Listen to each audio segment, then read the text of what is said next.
여러분 안녕하세요. 오늘 준비한 영상은 스타듀밸리를 처음 시작하신 농부라면 무조건 꼭 하는 고민인 농장 선택을 도와주는 가이드입니다. 농장은 한번 고르면 다른 캐릭터를 만들지 않는 한 바꿀 수 없고 각 농장마다 플레이 스타일이 다르기 때문에 처음 시작할 때 한참을 고민하게 됩니다. 그래서 오늘은 농장을 고를 때 참고하시기 좋도록 각 농장의 특징과 장단점 그리고 어떤 농장을 추천하는지까지 정리해보겠습니다. 첫 번째는 가장 무난한 평범한 농장입니다. 다른 맵에서는 이런 특화템이나 채집물 같은 걸 주는데 평범한 농장은 특화 보너스는 없지만 그만큼 자유도가 높은 편이에요. 농장들 중 가장 넓은 경작지를 갖고 있어 편하게 농사 위주 플레이를 할 수 있고 많은 농작물로 안정적인 수익을 낼 수 있습니다. 그리고 구조가 깔끔하고 방해 요소가 적어서 건물을 다양하고 자유롭게 배치하기 편합니다. 나는 강태공이다. 아기자기한 농구가 좋다 하시면 강변 농장이 있습니다. 이 맵은 시작 시 생선 운제기를 하나 받을 수 있고 농장 대부분이 물로 둘러싸인 섬 형태로 구성되어 있습니다. 곳곳에 강이 흐르고 있어 농장 안에서 바로 낚시를 즐길 수 있는 낚시 중심 플레이에 특화된 농장입니다. 여기서는 70% 확률로 마을 강의 생선, 30% 확률로 수포수의 생선이 잡힙니다. 낚시 위주의 플레이를 하기 위한 농장이라 경작지는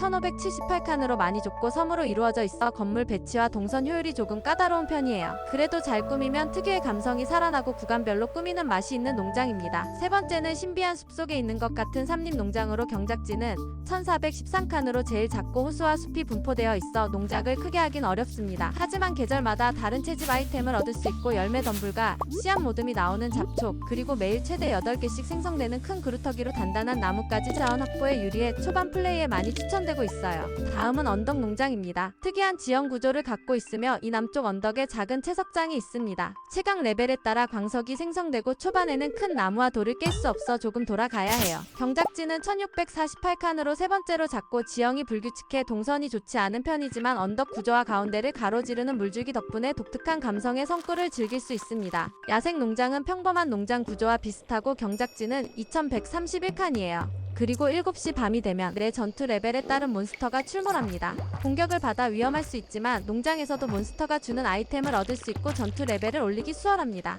다른 농장들도 농장에서 몬스터 생성 설정을 활성화하면 몬스터가 나오지만 야생 농장에서 해당 설정을 켜면 더 많은 야생 골렘을 만날 수 있습니다. 그리고 전투 레벨 9가 되면 야생 골렘이 50% 확률로 이리듐 골렘이 되어 나타납니다.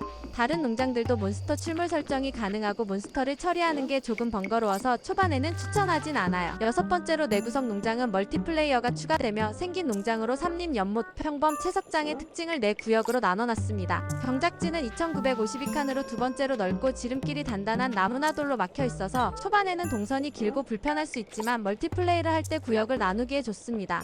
또한 멀티가 아니더라도 구역을 테마별로 정리하면서 운영하기에도 좋아요. 해변가 컨셉의 이 농장은 모래에서도 농작이 가능해 경작지 총 2700칸으로 넓지만 스프링클러를 설치할 수 있는 건 오직 여기 202칸 뿐입니다. 모래 지형에서 농작을 하기엔 비효율적인 곳이지만 여기서는 숲채집물을 획득할 수 있고 해변 채집물과 바다 물고기도 획득할 수 있습니다. 또 다른 농장과 다른 점은 가끔 보급품 상자가 떠내려오고 내 집 업그레이드의 횟수에 따라 이런 아이템들이 나올 수 있습니다. 처음엔 난이도가 있어서 후반에 다른 방식으로 플레이를 하고 싶거나 농장을 꾸미고 싶을 때 해보시면 좋을 것 같아요. 마지막으로 목초지 농장은 최근 제 최애 농장입니다. 가장 최근 1.6 업데이트 때 추가됐던 농장인데 큰 특징으로 우선 다른 농장들과 다르게 파스닙이 아닌 건초와 닭장을 받고 시작합니다. 안에 들어가 보면 귀여운 병아리 2마리가 있고 넓게 트여있는 농장엔 초록색과 파란색 2가지 색의 잡초가 잔뜩 자라있어 동물을 중심으로 플레이하기에 좋아요.